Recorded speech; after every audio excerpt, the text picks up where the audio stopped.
हिमाचल में ही नहीं बढ़ रहा है, बाकी जगह भी सिचुएशन तो मोर और लेस वैसी है।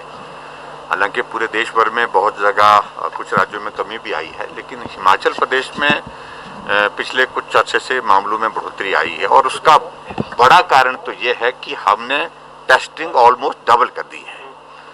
टेस्टिंग कम हो रही थी, उसका एक कारण ये हुआ। और दूसरी बात यह है कि इन दिनों में त्यौहार का और त्यौहार के साथ साथ में शादियों का बहुत बड़ा एक दौर चला हुआ, और जिसके कारण जब अनलॉक फेज में हम एंटर करने के बाद जब रिस्ट्रिक्शंस हट गई तो लोगों ने थोड़ा सहजता से इसको लिया है, और सहजता से लेने के बाद थोड़ा कैजुअलनेस आने के बाद हमने इस बात को देखा, शादियां भी बड़ी हो रही हैं, शादियों में धाम भी हो रही है, शादियों में डीजे भी हो रहा है, शादी में नाटी भी हो रही है। ये तमाम चीजें जो है इस नंबर को बढ़ा रही है।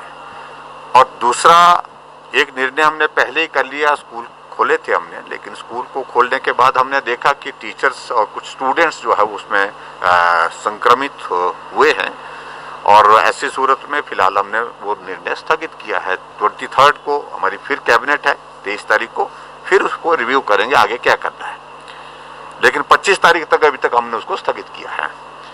इसके पश्चात बाकी सारी चीजों को लेकर के, कुछ बातों को लेकर के हमने तय किया कि जो शादियां हैं और खुला स्पेस है, सोशल डिस्टेंसिंग वहां पर मेंटेन की जा सकती है, उसमें हमने कहा कि चलो उसमें थोड़ा हम लोगों को गुंजाइश देते हैं। लेकिन जो इंडोर जो है, इंडोर क्योंकि सबसे ज्यादा सर्दी के मौसम में आदमी इंडोर प्रोग्राम में जब लंबे समय तक रहते हैं, भीड़ में रहते हैं, वहां पर क्राउड में रहते हैं, तो नंबर बहुत ज्यादा संक्रमण का बढ़ने की उसमें संभावना है। इसलिए इंडोर के लिए हमने रिस्ट्रिक्शन लगाई है कि 100 लोगों से ज्यादा किसी भी जगह जो है वो इंडोर कार्यक्रम में पार्टिसिपेशन नहीं होगी।